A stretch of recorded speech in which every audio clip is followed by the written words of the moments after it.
Salut les gens, donc aujourd'hui je reviens vous voir pour le chapitre 540 de Fairy Tail, dont on a en fait encore une fois la possibilité de le visionner un petit peu en avance, bien qu'il ne soit pas encore disponible en français. Donc on va voir ce que ça va donner, si j'arrive à nouveau à vous faire une review plus ou moins cohérente, bien que je ne comprenne pas ce qui est écrit. Ça peut être un petit avant-goût, vous pouvez le voir comme des spoilers, et je reviendrai vous voir du coup pour vous faire une réelle review avec la compréhension du français un peu plus tard. Voilà. Donc cette fois-ci, on a donc le Fairy Tail Memories numéro 13 avec ce petit souvenir de la rencontre. Alors ça, c'était, oui, avec les géants. Comment il s'appelait cet arc? Le village endormi, ensoleillé. Je sais plus ce que c'était. Mais bon, voilà. Je pense qu'on s'en rappelle tous. C'était un petit peu un arc filler. Avant l'arc Tartaros, vous voyez, quand Erzad redevenait une petite fille. Quand on voyait le père de Grey pour la première fois. Bon, voilà. Petit souvenir du coup. Et avec le Za, du coup, qui est présent, pardon, comme on le voit ici. Bon, on va attaquer tout de suite. Alors, bon, effectivement, c'est en coréen à nouveau. Putain, qu'est-ce qu'Acnologia est classe. On voit bien que Natsu est quand même assez intrigué parce qu'en fait, il a jamais vu Acnologia sous forme humaine. Voilà, donc là, je sais pas ce qui est écrit. Alors, ils ont conservé le japonais par contre pour les annotations. Alors, je sais pas ce qui est écrit, mais le versus me laisse bien supposer que Acnologia versus Natsu ou Acnologia versus les 7 Dragon Slayer. Donc là, on est en fait dans la distorsion temporelle. Alors, je sais pas si par exemple la distorsion temporelle, c'est un monde qui est différent en fonction de celui qui l'ouvre, celui qui en est le possesseur. Donc là, c'est la distorsion temporelle selon Acnologia, mais par exemple, elle aurait pu être différente selon le point de vue de Lucie, ou si c'est elle qui l'avait ouverte, etc. Voilà. Alors, putain, qu'est-ce qu'il est classe, ce mec, c'est hallucinant. Alors, bien évidemment, on a toujours de la pub. J'ai l'impression que là, Natsu a capté ce qu'il avait devant lui. Euh, Parce que quand même, il a l'air de vouloir dire, non, qui est-ce, Acnologia, etc. Donc là, je suppose qu'Acno est en train de lui expliquer son plan. Effectivement. Alors là, quand même, c'est plutôt sympa parce que on comprend la logique. Les autres Dragon Slayer sont dans des espèces de tours, des espèces de, ouais, des espèces de pylônes, en fait, peut-être en cristal, puisqu'on voit à travers, donc on voit Wendy ici. Là, on dirait que c'est peut-être Rogue ou Gajil. Là, peut-être Cobra. Voilà, bon. Et Natsu est le seul qui est libéré. Alors, soit Acnologia va les affronter les uns après les autres, soit, soit tout simplement ça va être encore un moment de gloire pour Natsu, pas pour les autres. J'espère pas quand même. Ah ouais, donc ils sont complètement endormis, n'ayant pas du tout conscience de ce qui est en train de se passer. Là, je pense que c'est Natsu qui est en train de crier Wendy, Gajil. Les autres, enfin délire comme ça. Qu'est-ce qui se passe? Et là, Acnologia doit être en train d'expliquer son plan. En fait, ça me perturbe à chaque fois que je vois Akno parce que c'est vraiment un perso tellement charismatique et tellement badass que j'ai du mal à garder mon calme. Bref. Donc Natsu est le seul en liberté pour le moment. Les autres sont totalement assoupis, n'ayant aucune conscience de ce qui est en train de se passer autour d'eux. Alors là, je pense que justement Acnologia est en train de donner des explications sur ce qui s'est passé jusque-là. Comment il en arrive à ce point-là. Il évoque d'ailleurs son combat contre Ignir, ce qui a l'air d'ailleurs d'énerver Natsu. Oui, donc là en fait on voit la scène où Acnologia s'est fait détruire le bras par Ignir du coup. Donc je pense qu'il est en train de dire oui, je peux pas vous affronter peut-être tous les 7 en même temps. Bon, non, quand même pas parce qu'il a réussi à niquer tous les autres. Mais bon, peut-être qu'expliquer qu'il est devenu plus faible à cause de ce putain de dragon de merde de Ignir. Ce qui énerve Natsu. Ok, donc là, on va rentrer dans un fight imminent. Ah non, on re- ok d'accord, ouais donc ok d'accord. Donc là en fait, c'est quand même spécial en fait. J'ai du mal à me dire Acnologia, il y a un Acnologia dragon, Acnologia humain, là on voit Acnologia version dragon. Donc, avec Erza et tous les autres, non mais euh, Alors là, j'ai quand même du mal à comprendre. Donc le fait que ce soit en coréen ne facilite pas la tâche. En fait, la distorsion temporelle, on dirait qu'elle est en train de se refermer, hein, parce qu'elle ne peut pas se rouvrir plus, se craqueler, puisque Acnologia en est déjà sorti et son bras est tellement énorme que bah, il ne serait pas passé par ça. Alors, c'est vrai que c'est quelque chose qui est quand même assez insolite en fait de se dire qu'il y a Acnologia dragon et Acnologia humain. Non, parce que Acnologia choisit sa forme en fait, hein. Choisit sa forme, il ne peut pas être à deux endroits à la fois, sauf si bien évidemment on considère qu'il est le maître du temps, de l'espace, de tout ce que vous voulez. Un pouvoir qu'il a sûrement acquéri avec la distorsion temporelle. Alors, non, non, non, oh non, c'est pas possible, mais c'est pas possible, non. Ok, donc la suite du chapitre est en anglais, ok, bon, ma foi. Mais non, c'est pas possible. Oh non, ah non, mais c'est pas possible, c'est pas vrai. En plus, la vidéo de théorie que je vous fais juste avant, j'étais en train de parler d'Ichiya, vous allez le voir. Mais, ah putain de merde. En fait, dans la vidéo de théorie, j'étais en train de dire que bah, Ichiya, il serait peut-être plus utile dans la mort que dans la vie. Et que peut-être, justement, comme Mashima adore ce personnage, il en ferait justement un espèce de mec décoré de la Légion d'honneur, en fait. Et du coup, qu'il bénéficierait d'une gloire pour son sacrifice, même s'il est un peu inutile. Et du coup, tout le monde se souviendrait de lui. Mais voilà, bon, ben, on s'en doute. Je suis déçue, mais je m'y attendais. Enfin, voilà, c'est le personnage préféré de Mashima. Il pouvait pas le faire mourir s'il a pas réussi à faire mourir Makarov, alors que c'est un vieux et tout. Enfin,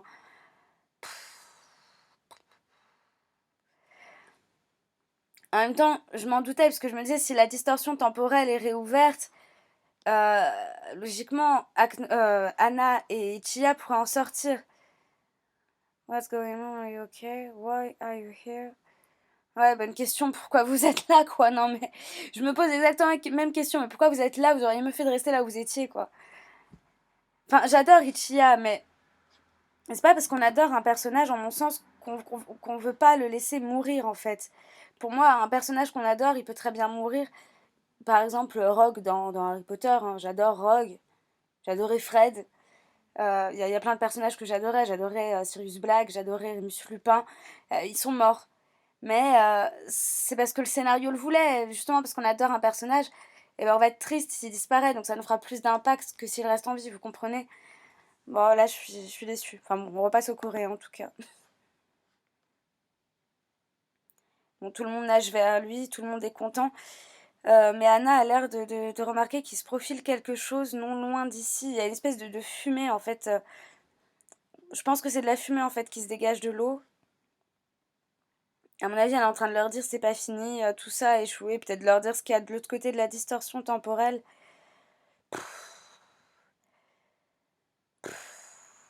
Non mais, non mais voilà quoi, c'est lourd en fait. Tu fais des sacrifices, mais des sacrifices inutiles. Enfin. Je suis désolée, mais maintenant plus aucune mort n'aura de l'impact dans Fairy Tail. Sauf si Mashima est un putain d'enfoiré que depuis le début il nous fait exprès que ce soit des personnages un petit peu entre guillemets lambda entre guillemets. Enfin pas lambda, Makarov était quand même un personnage important, mais peut-être pas aussi important que Natsu ou Ichan était un personnage important, mais pas aussi important que Erza ou Lucy par exemple. Et justement peut-être que Mashima nous fait ces petites feintes pour qu'on se dise non mais de toute façon il arrivera jamais à tuer quelqu'un. Et peut-être qu'il va nous faire mourir un personnage principal et qu'on se dise non mais en fait il est pas mort, c'est pas possible. Et qu'au final on a encore plus de surprises parce qu'une personne est vraiment morte.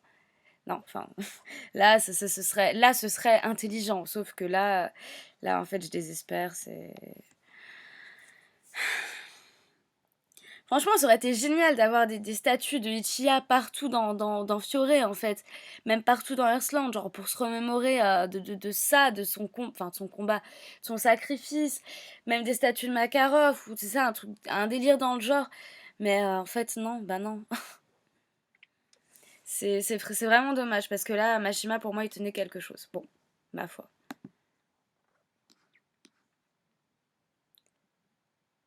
D'accord, donc là, en fait, vu qu'on voit Acnologia dragon, Acnologia humain, je pense que justement, Anna qui revient de la distorsion temporelle, qui a vu Acnologia humain, en fait, c'est comme si elle avait fait un espèce de voyage temporel d'une certaine manière, et elle est en train d'expliquer aux autres que Acnologia a une forme humaine, parce que Erza l'avait vu. Attends, est-ce que Erza l'avait vu? Oui, Erza et Wendy l'ont vu sous forme humaine. Et je me rappelle plus si elles ont capté que c'était Acnologia ou non. Alors, soit elle est en train de leur dire Acnologia a aussi une forme humaine qui est dans la distorsion temporelle, qui justement a enlevé Wendy, qui est en train de l'affronter, soit elle est en train de leur dire, bah, en fait, Acnologia, bah, il peut avoir deux formes en même temps, et du coup, il est vraiment maître du temps, et dans tous les cas, ça en revient même, puisqu'elle est en train de leur dire, bah là, il est en train d'affronter les autres. Donc là, justement, Ichiya est assez surpris de ça, et Anna dit, bah, c'est pas fini. Son plan final, bah, c'est d'affronter les 7 Dragon Slayers. D'ailleurs, puisqu'on revient sur eux. J'ai vraiment hâte de voir la traduction en français, c'est vraiment important pour bien comprendre, parce que là, on est vraiment dans un chapitre d'explication. Je pensais que le combat allait commencer directement. Au final, peut-être, enfin, j'avais spéculé sur le fait qu'on aurait d'abord un combat, ensuite des explications, mais l'inverse, c'est pas plus mal non plus. Alors, qu'est-ce qui arrive à Natsu? Alors là, il arrive que... Ah d'accord, donc peut-être que Natsu n'avait été pas encore cristallisé, que c'était juste une question de temps, parce que là, on voit des morceaux de cristaux euh, qu'il transperce un petit peu de partout. Et là, Erza est en train d'agresser Anna, comme si elle lui disait non, mais c'est pas possible. Enfin, comme si Anna lui avait dit je suis désolée, mais ils vont devoir se sacrifier. Voilà, c'est comme ça que ça va se passer. Bon, comme si on allait y croire, quoi. Enfin, bref. Et Erza lui dit mais qu'est-ce que tu racontes? T'es complètement malade, ils peuvent pas se sacrifier. Non, mais oh, redescends sur terre. Tu le savais depuis le début et t'as laissé faire ça. Et Anna est en train de dire c'est comme ça que les choses doivent se passer. Enfin, un truc comme ça, voilà. Hein. Donc Erza part à la nage du côté de ce qui semble être une espèce de faille de trou dans la distorsion temporelle. Ok. Là, je pense qu'elle est en train d'essayer de motiver tout le monde et de leur dire on peut pas laisser faire ça, on peut pas. Il va falloir agir, il va falloir faire quelque chose. Et là, Mest, dont je parlais récemment d'ailleurs, réapparaît. Et réapparaît donc. Enfin, j'en parlais justement parce que je parlais de Wendy, et comment parler de Mest sans parler de Wendy? Hein? Pédophile, pédophile.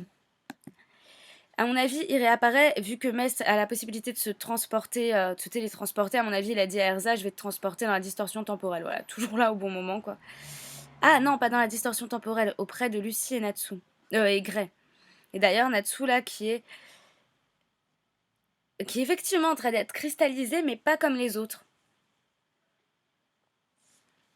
On dirait, c'est l'impression que ça me donne, en fait, ce cristal ressemble fortement à ce qu'on voit, en fait, qui forge l'espèce de montagne de la distorsion temporelle du décor. Et peut-être que justement, ce qu'Acnologia est en train d'expliquer, c'est que Natsu, vu que son monde à Acnologia maintenant c'est la distorsion temporelle, son monde, et bah peut-être qu'il est en train de dire à Natsu, je vais aspirer ta force parce que maintenant. Ah, est-ce qu'il est juste en train de prendre son bras? Attendez, faut qu'attendez. Oui, puisque là en fait, est-ce qu'on va avoir une scène à la Full Metal Alchemist, mais Full Metal Alchemist le premier animé, où on a Vrat qui est en fait du coup l'enfant de Izumi Curtis et de Sid Curtis, qui est donc rien à voir avec le Vrat qu'on connaît dans Full Metal Alchemist Brotherhood, c'est-à-dire le vrai Full Metal Alchemist, mais qui est en fait un gamin qui est donc un homunculus qui avait la possibilité, en étant derrière la porte, parce qu'en fait il n'y a pas du tout la même histoire dans le premier Full Metal Alchemist, derrière la porte c'est là où vont entre guillemets ceux qui ont été créés par la transmutation, putain, la transmutation humaine. Et du coup, en fait, le bras et la jambe de Ed ont été à Vrat, en l'occurrence, qui était donc l'enfant tenté d'être amené à la vie par Izumi. Et du coup, là, est-ce que Acnologia, et c'est justement pour ça qu'il parlait de son bras, il est en train de récupérer son bras en prenant celui de Natsu, et en fait, son espèce de pouvoir dans la distorsion temporelle, ce serait de faire que ces espèces de cristaux aspirent l'énergie. Donc, soit il est en train de prendre le bras de Natsu pour le récupérer, parce qu'on voit que son bras, il est en train de fondre un peu, vous voyez ce que je veux dire? Et en plus, c'est pas anodin, parce que c'est le bras sur lequel Natsu a son tatouage, si je me rappelle bien. Et néanmoins, c'est pas le bras qu'Acnologia a perdu. Donc la deuxième possibilité, ce serait tout simplement qu'Acnologia a besoin de puissance parce qu'il a perdu son bras, donc il est peut-être moins puissant, j'en sais rien.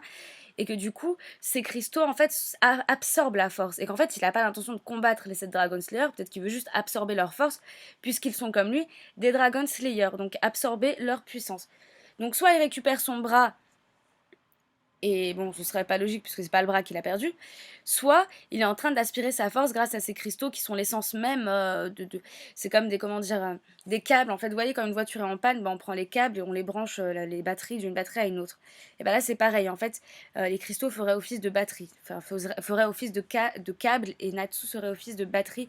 Et Acnologa, vu qu'on est dans son monde, il aspirerait directement la force. Les deux possibilités sont possibles, du coup. En tout cas, c'est pas mal, c'est pas mal, c'est pas mal. Bon, ça dépendra de l'explication, parce que bon, là, vu que je ne lis pas, enfin, je ne peux pas lire, je me base simplement sur les images. Donc on verra, mais en tout cas, c'est pas mal. Mais c'est pas mal, c'est pas mal. Bon, en tout cas, Erza et Mest reviennent donc vers notre trio. There is no time, I explain later, follow me. But Natsu is alive. Ah, ouais, donc Natsu, en fait, c'est juste son bras, hein. Définitivement, c'est juste son bras qui est pris. On le voit ici, c'est juste son bras. Ok. Ok. Donc en fait, Erza a effectivement compris quelque chose. Ils doivent se dépêcher. Donc je pense que c'est ce que Anna est en train d'expliquer. Acnologia est sûrement en train de voler leur force parce que il peut faire d'une pierre deux coups et prendre le bras de Natsu et voler la force des Dragon Slayers, des 6 autres Dragon Slayers. Mais il veut le bras de Natsu parce qu'il sait que Natsu était lié à Ignir. Et comme Ignir n'est plus en vie, Acnologia est en train de lui dire, bah vu qu'Ignir est mort, je vais récupérer ton bras à toi puisque tu es son fils et que c'est lui qui m'a fait ça au bras. Voilà, donc je pense ne pas me tromper en disant ça. Donc Lucie est persuadée que Natsu était mort. Ah mais oui, Erza, elle savait pas que Makarov était toujours en vie. Mais ils l'ont porté sur une chaise. Ok. Ils arrivent au bon moment. Ouais, donc bon, ça c'est exactement la même page. Là, elle doit dire Mashta. You're alive, blablabla. Maître. Eh oui, je ne suis pas mort. Je suis rassurée. Il s'en est fallu de peu. Ah, mon bras. Acnologia qui doit être probablement en train de dire ce n'est qu'une question de temps, je vais récupérer ce qui m'est dû ou un délire comme ça. Donc là, en fait, on a vraiment tout le monde. Mais quand je vous dis tout le monde, c'est vraiment tout le monde. Là, je crois qu'on a donc les membres de Ration 6. Là, c'est les membres de. Donc là, avec Minerva, ça, c'est les membres de Sabertooth. Là, les membres du coup de Fairy Tail. Et là, j'ai du mal à voir, mais bon, ça doit être d'autres personnages. Bref, tout le monde est là. Grey, Jubia. Ouais, bon, tout le monde est là. Ils parlent, je sais pas de quoi ils parlent exactement, mais bon, vu que là, on a Grey et Jubia, ils doivent être en train de parler de Natsu, de Wendy. Là, vu qu'on a l'unité Raijin, ils parlent de Luxus. Là, je pense que. Ah non, bah Carla, là, du coup, elle parle de Wendy. Gadjil, Sting et Rogue. Ok, et donc là, il y a Minerva qui est en train de discuter avec. Zut, j'ai oublié son nom. Midnight. Elle est en train de discuter avec Midnight. Ok. Et là, donc, on a Angel, dont le vrai nom est Sorano, qui est en train de parler du coup. Ah non, c'est pas elle qui est en train. Elle se pose des questions. Ouais, donc c'est effectivement ça en fait. Il y a deux Acnologia. En fait, il réussit à être à deux endroits en même temps. Donc il y a le Acnologia humain qui est avec Natsu. Mais j'ai l'impression que ce truc. Non, j'ai rien dit. Et le Acnologia dragon qui s'est donc dirigé vers la guilde. Ok. Ok, donc Kaguya qui est en train c'est Kaguya ou Kagura? Kagura. Qui est en train d'affirmer cette théorie probablement. Donc ok, donc c'est effectivement ça, Acnologia est à deux endroits à la fois, il maîtrise le temps et l'espace. Carla est super inquiète pour Wendy. Natsu qui hurle de douleur, mais qui a malgré tout, il réussit quand même à nous faire une putain d'attaque surpuissante parce que c'est Natsu. C'est bien une attaque, c'est une attaque de Natsu, une attaque d'Acnologia. Là, j'ai du mal à savoir, parce que peut-être que là, il est en train de dire attaque de je sais pas quoi. Mais j'ai plus l'impression que c'est Acnologia qui l'attaque, là. Ah, ah, ah, ah, ah. En fait, c'était ni l'un ni l'autre. C'est Wendy. Wendy qui a en fait brisé les cristaux autour du bras de Natsu, parce qu'elle a réussi à se libérer du cristal qui la tenait maintenue et qui probablement puisait dans son énergie vitale. En fait, ils se sont tous libérés. Pour une raison que l'on ignore, Wendy est peut-être en train de l'expliquer. Donc là, voilà, c'est Sting et Rogue, ok. Natsu qui est content de voir ses potes, là, il doit faire des phrases en mode eh ben, on n'attend pas la compagnie pour se battre. Alors franchement, je trouve ça mal poli. On va se battre tous ensemble. Enfin bon, voilà, vous voyez, le pouvoir de l'amitié, je vous la fais en bref. Et là, Luxus. Waouh. Oh, Luxus Acnologia. Oh mon dieu. Luxus versus Acnologia, j'ai tellement hâte de voir ça. Qu'est-ce qu'elle est belle cette image. Putain. Waouh. Y a rien à dire. Là, je pense que c'est tu vas t'affronter, tu vas te mesurer au 7 Dragon Slayer. Oh, putain, mais cette image est tellement belle. Elle me donne envie de la redessiner, de l'encadrer. Non, mais je sais que je le dis à chaque chapitre, mais putain, Mashima, qu'est-ce que tu dessines bien, bordel de cul. Oh là là, on dirait un peu l'image que j'avais mis justement quand je parlais d'Acnoga versus ces 7 Dragon Slayer. Sur la vidéo, c'était un peu ça. Natsu, voilà, super classe, en mode leader. Luxus un peu entre retrait, je trouve ça dommage. Wendy qui est toute petite mais qui est là quand même. Gadjil qui est là, qui genre, voilà, il met son gant, enfin, il est prêt. Rogue, voilà, toujours aussi taciturne. Sting qui suit bien là-dessous. Et on a Cobra qui est là, enfin Eric qui est là. Cette image est classe. Je vais même me permettre de l'enregistrer. Ça, c'est badass. Time to hunt dragons. Donc c'était ça la fameuse phrase. Il est temps de casser du dragon, de chasser du dragon. Bah oui, parce que c'est des Dragon Slayer. Hunt, ça veut dire chasser, quoi. Enfin, je pense que vous le savez. Et du coup, bah pour une fois, voilà, les Dragon Slayer, ils vont... Enfin, les chasseurs de dragons vont chasser du dragon. Voilà. Ah, je suis contente. Yeah. It looks like I have to teach you all why they call me the Dragon King. Alors franchement, ça c'est... Bon, franchement, Ichi Ayana, c'est bon, on s'en va les couilles juste pour ces 2 dernières pages, pour ce dernier chapitre. Enfin, non, on s'en va pas les couilles parce que c'est nul, mais en même temps on s'y attendait, donc on n'est pas si déçu que ça. Enfin voilà, bon, bref. Mais franchement là, j'ai tellement hâte, mais c'est le combat qu'on attendait tous, quoi. Voir Acnologia combattre sous forme humaine en plus, parce que là, sa forme dragon, on va dire c'est comme si c'était dispatché en 2 entités, et sa forme dragon, elle est ailleurs, et sa forme humaine est ici. Ah là là, il est temps de vous apprendre à tous pourquoi est-ce qu'il m'appelle le roi dragon. C'est tellement puissant, mais c'est tellement puissant. Peut-être que la théorie comme quoi Acnologia est le frère de Natsu n'est pas vraie. Elle est quand même intéressante, je l'ai publiée là de toute manière. Mais putain de bordel de cul, qu'est-ce que ça fait plaisir. Je suis désolée, je suis vulgaire. Mais je suis vulgaire quand je suis heureuse, beaucoup moins quand je suis énervée. C'est très étrange, mais qu'est-ce que je suis heureuse. À suivre dans le prochain chapitre, le 541, donc je n'ai pas encore le titre. Mais là, oh là là là là là là. Il n'y a rien à dire, je suis heureuse. Je vous demanderai de débattre dans les commentaires de comment vous pensez que va s'agencer ce combat du coup. Est-ce qu'ils vont tous l'attaquer en même temps et que ça va être du coup très rapide? Est-ce qu'il va les prendre au cas par cas? Comment ça va se passer selon vous? J'ai plus l'impression qu'on va avoir un groupe du coup, mais c'est génial au final. C'est pas con, on va avoir un groupe qui va se battre contre le Acnologia humain, Dragon Slayer, alors qu'il est sous sa forme humaine, et un groupe d'humains lambda, enfin mages quand même, qui vont se battre contre le Acnologia dragon.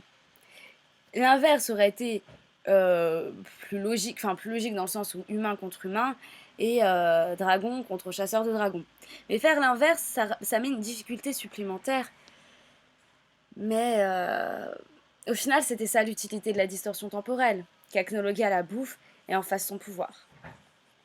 En tout cas, je suis vraiment pas déçue de ce chapitre dans le sens où c'est juste pour cette illustration qui est magnifique, quoi. C'est, y a rien à dire. Elle est tellement belle, mais j'ai envie de la dessiner là. Je crois que je vais le faire dès ce soir parce que franchement, c'est tellement beau comme illustration.